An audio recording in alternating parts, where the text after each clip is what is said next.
Hello and good evening सभी students को। आप सभी का हमारे ईटी एकेडमी के प्लेटफॉर्म पे स्वागत है। तो आज हमारा जो डेली करंट अफेयर्स का सीरीज चल रहा है उसका डे 18 है। ठीक है, तो आइए स्टार्ट करते हैं अपने सेशन को। ठीक है, और हम देखते हैं सबसे पहले आगामी बैठक को। तो हम देखेंगे ना सबसे पहले कि 23वां जो एससीओ शिखर सम्मेलन हुआ है 2023 में, वो कहाँ हुआ है। ठीक है, तो उसका आयोजन जो है भारत में हुआ है। जो इस बार एससीओ की बैठक हुई है, ठीक है, संघाई कॉर्पोरेशन की जो बैठक हुई है वो कहाँ पर हुई है, तो भारत में हुई है। और इससे पहले जो 22वां हुआ था वो कहाँ पे हुआ था, तो समरकंद उज्बेकिस्तान में। अगर हम इसकी स्थापना को देखें कि जो एससीओ है इसकी स्थापना कब हुई थी, तो 15 जून 2011 को। और इसमें कुल कितने देश हैं, तो इसमें कुल 9 देश है। और इसका हेडक्वार्टर कहाँ है, तो इसका हेडक्वार्टर जो है वो बीजिंग में है। ठीक है, बीजिंग सभी को पता है ना कहाँ है, तो ये कैपिटल ऑफ चाइना है। उसके बाद 33वां नाटो शिखर सम्मेलन 2023, मैंने आप सभी को बताया था, मतलब मेरे ख्याल से जब स्टार्टिंग में करंट अफेयर्स की सीरीज स्टार्ट हुई थी तो उसी टाइम पे हमने किया था कि नाटो का 31वां मेंबर कौन बना है। तो मैं नहीं बताऊंगी, आप लोग मुझे कमेंट करके बताइएगा कि नाटो का 31वां मेंबर कौन बना है। और इसका जो आयोजन हुआ है वो कहाँ पर हो रहा है, जो 33वां नाटो शिखर सम्मेलन है उसका आयोजन कहाँ होगा, तो लिथुआनिया में होगा। और जो 32वां नाटो शिखर सम्मेलन है उसका आयोजन कहाँ पे हुआ था, तो मैड्रिड में हुआ था, जो कि कहाँ पे है, तो स्पेन में है।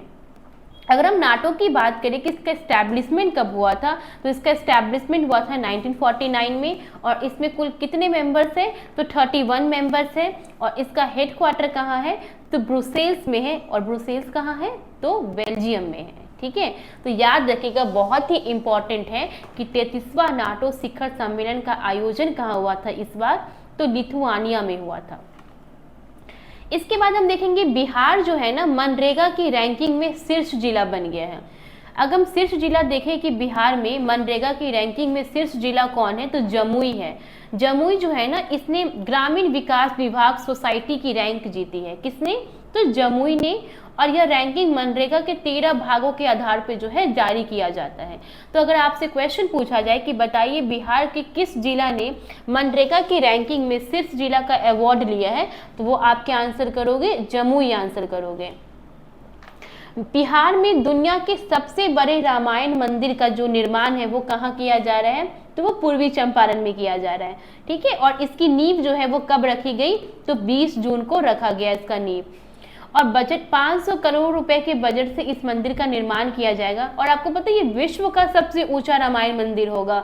और यहाँ पे बताया जा रहा है कि 2025 तक तो ये पूर्ण हो जाएगा, मतलब हम सभी लोग देख सकते हैं। ठीक है, 2025 तक इसका काम पूरा हो जाएगा। और 2025 तक ना यहाँ पे विश्व की सबसे ऊंची शिवलिंग जो होती है ना वो भी स्टैब्लिश होगी। कहाँ पे, तो पूर्वी चंपारण में। और ये मंदिर जो है कंबोडिया में 12वीं शताब्दी में जो अंकुर वाट की मंदिर बनी थी ना उससे भी ऊंची है। नेक्स्ट है बिहार लुप्त प्राय भारतीय स्कीमर के पहले प्रजनन स्थल की खोज हुई है। जो स्कीमर है ना वो IUCN जो है उसकी सूची में लुप्त प्राय पक्षी में शामिल किया गया है। किसको, तो भारतीय स्कीमर को। तो देखा जाता है ना कि इसका जो पहला प्रजनन स्थल है उसकी खोज कहाँ की गई है, तो विक्रमशिला जो गंगा डॉल्फिन अभ्यारण्य है भागलपुर में, वहां पे की गई है इसकी खोज। नेक्स्ट है कि बिजली आपूर्ति में बिहार ने यूपी झारखंड को पछाड़ दिया, मतलब पीछा छोड़ दिया। किसने, तो बिहार ने।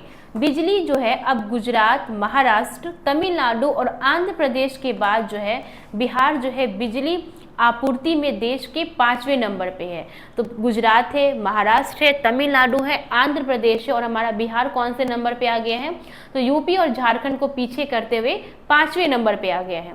पिछले वर्ष अगर बिहार की बिजली आपूर्ति को देखा जाए तो 17% की वृद्धि हुई है बिजली आपूर्ति में। अगर आप बिहार में देखो कि सबसे ज्यादा बिजली आपूर्ति करता, मतलब बिजली की खपत कौन करता है, तो पटना करता है। इसलिए 2025 तक राज्य की सभी घरों में 24/7 बिजली आपूर्ति करने का लक्ष्य रखा है। नेक्स्ट है निधि आपके निकट कार्यक्रम। ये जो कार्यक्रम है ना ये EPFO के द्वारा इसको जारी किया गया है। अब आप सोचोगे कि मैम निधि आपके निकट कार्यक्रम है क्या, तो पता है इसका उद्देश्य ये है कि हर महीने की 23वें तारीख को सभी जिलों तक पहुंचना और संगठन और उसके हितधारक जो है उनके बीच के रिलेशन को मजबूत करना। नेक्स्ट है नाबालिग लड़कियों से शादी करने वाले पुरुषों पर कारावास का जो प्रावधान है उसको बढ़ाने वाला राज्य कौन है। ठीक है, मतलब होता है ना कि नाबालिग लड़की, उनका एज नहीं हुआ है, उनसे शादी कर लिया जाए तो उनको ना क्या होगा, अब दंड मिलेगा, 2 साल से लेकर आजीवन कारावास तक का सजा मिलेगा। ये असम सरकार ने किया है। जो असम सरकार मतलब कि असम के जो सीएम है ना हिमंत बिस्वा, उन्होंने कहा ना कि असम में ना औसतन 31.8 लड़कियां जो है % लड़कियां, उनकी शादी जो है वो प्रतिबंधित उम्र में ही हो जाती है, और जिसके कारण क्या होता है उसमें से जो 11.7% लड़कियां हैं वो एक एज होने से पहले ही माँ बन जाती है, जो कि क्या है, राष्ट्रीय जो हमारा नेशनल रेशियो है उससे ज़्यादा है। तो कहीं ना कहीं एक एज के पहले माँ बन जाने से बहुत प्रॉब्लम है, माँ को भी बच्चे को भी। ठीक है, तो ये सारी चीज़ों को देखते हुए क्या हुआ है कि असम सरकार ने नाबालिग लड़कियों से शादी करने वाले पुरुषों को सजा का प्रावधान किया। ठीक है, 2 साल से लेकर आजीवन कारावास तक। नेक्स्ट है INS वागीर। ये क्या है, तो 5वीं स्टील्थ स्कॉर्पियन श्रेणी की पनडुब्बी है।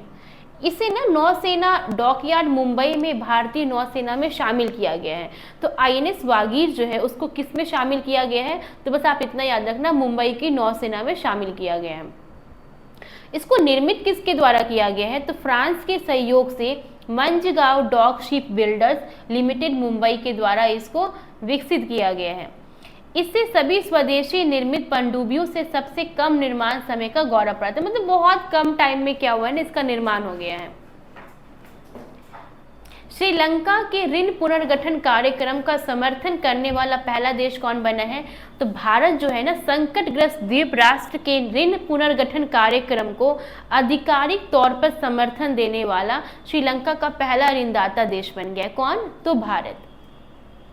नेक्स्ट है एस्पिरेशनल ब्लॉक प्रोग्राम, जो आकांक्षी ब्लॉक कार्यक्रम जो है, अभी तक आपने आकांक्षी जिला कार्यक्रम देखा था ना, अब हम क्या किया है ना, प्रधानमंत्री नरेंद्र मोदी ने विकास मानकों पर पिछले ब्लॉकों के प्रदर्शन में सुधार करने के लिए एस्पिरेशनल ब्लॉक प्रोग्राम को क्या किया है, तो लॉन्च किया है।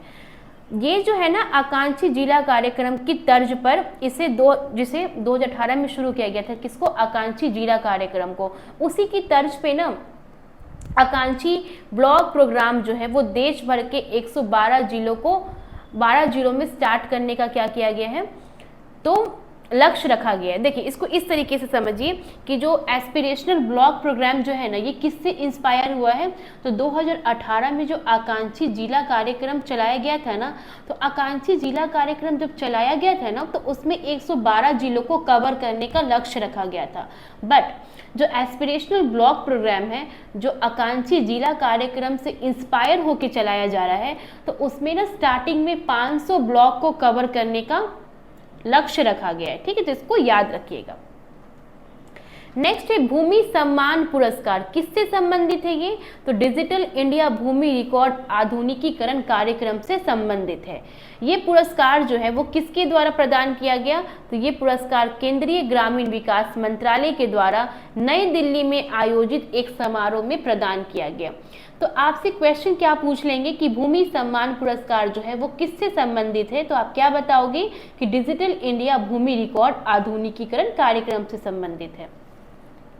घुमंतू हाथी सैन्य घुमंतू हाथी सैन्य अभ्यास जो है ये किन 2 देशों के बीच होता है, तो भारत और मंगोलिया के बीच। और इस बार जो है इसका आयोजन स्थल कहाँ था, तो उलान बटार। ठीक है, उलान बटार कहाँ पे है, तो मंगोलिया में है।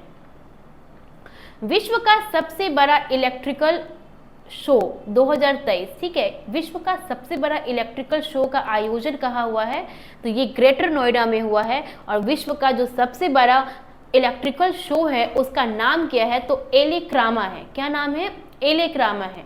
इसकी थीम क्या रखी गई थी इस बार की, तो री imaging energy for sustainable future है। और 15वें संस्करण में जो है इसके जर्मनी भागीदारी देश बना था। देखिए कुछ कुछ करंट अफेयर्स जो होते हैं ना वो थोड़े से बोरिंग लगते हैं, बट उसको एज अ बोरिंग मत पढ़िएगा, क्योंकि करंट अफेयर्स बहुत बड़ा एक रोल निभाता है बीपीएससी के प्रीलिम्स में। अगर करंट अफेयर्स को आपने हल्के में लिया, मतलब कि अगर मज़ा नहीं आ रहा है, उसको छोड़ दिया पढ़ने में, तो बहुत दिक्कतें आ जाएगी। तो मैं हमेशा सबको बोलती हूँ कि एक ये 50 दिनों का जो टारगेट लेके हम चल रहे हैं करंट अफेयर्स का, आप लोग प्लीज़ इसको फॉलो फॉलो कीजिए, आपको जरूर एग्जामिनेशन में इसका फायदा देखने को मिलेगा।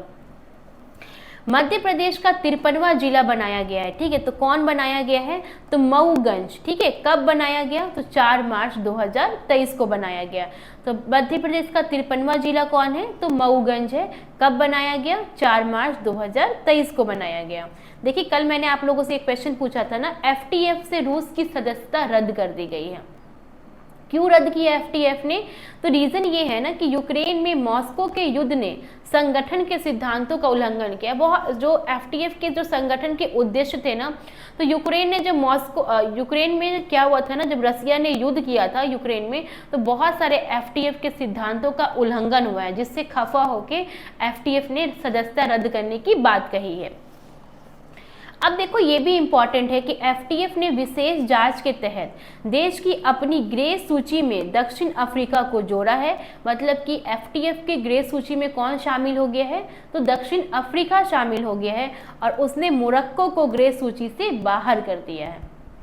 FTF की स्थापना कब हुई थी, तो 1989 में, और इसका हेडक्वार्टर कहाँ है, तो पेरिस में है।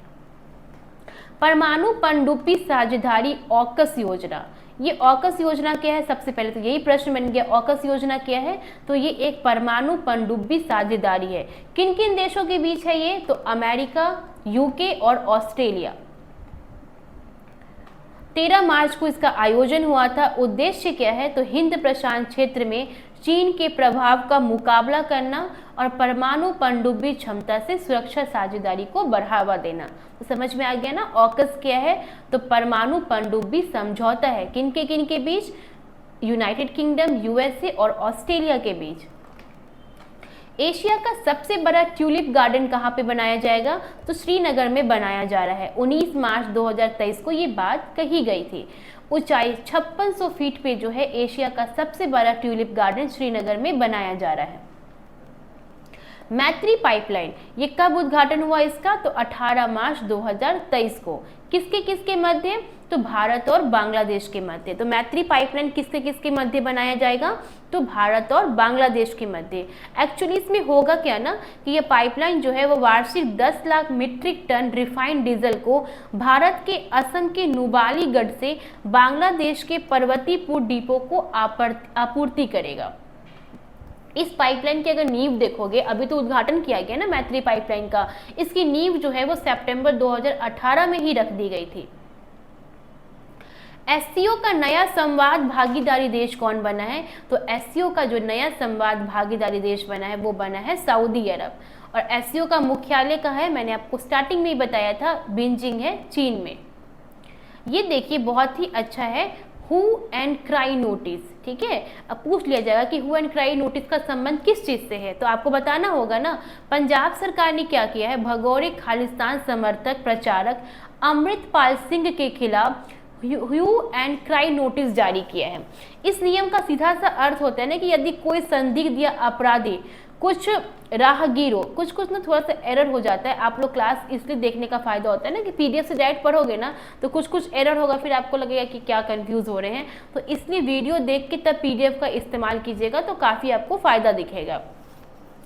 तो कुछ राहगीरों के सामने सड़क पे भाग रहे हैं, ठीक है, तो उनमें से ना प्रत्येक को पुलिस को उसको पहचान करने और उन्हें पकड़ने में मदद करने के लिए चिल्लाना पड़ता है। तो इसी को क्या बोलते हैं, ह्यू एंड क्राई नोटिस, ठीक है। तो अभी किसके खिलाफ इसको लाया गया है, तो अमृतपाल सिंह जो कि खालिस्तान समर्थक प्रचारक है।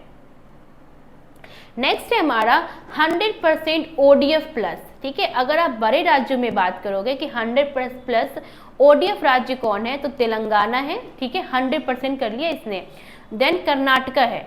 अगर छोटे राज्यों में देखोगे तो सिक्किम है, ठीक है। बड़े राज्यों में कौन है ODF प्लस, तो तेलंगाना है, छोटे राज्यों में सिक्किम है। और यूनियन टेरिटरी में देखोगे तो अंडमान निकोबार है, दादर नागर हवेली है, दमन द्वीप है और लक्षद्वीप है। और बिहार में कौन है, आप लोग देखते हैं मुझे कौन कमेंट करके बताएंगे, ठीक है। लाइव तो है नहीं कि आपसे मैं अभी तुरंत पूछ लूँगी, आप लोग कमेंट करके मुझे बताइएगा जब वीडियो देखिएगा तो, कि बिहार का पहला, क्या क्वेश्चन है, बिहार का पहला ODF प्लस ब्लॉक कौन सा बना है, ठीक है, मुझे बताइएगा। करेंट का ही न्यूज़ है, मैं आप लोग को पढ़ा चुकी हूँ। बिहार का पहला ODF प्लस ब्लॉक कौन बना है, ठीक है। तो आज के लिए इतना ही। उम्मीद है कि आपको सेशन पसंद आया होगा। फिर मिलते हैं कल न्यू टॉपिक के साथ, न्यू कंटेंट के साथ। तब तक सभी को bye, good night, thank you.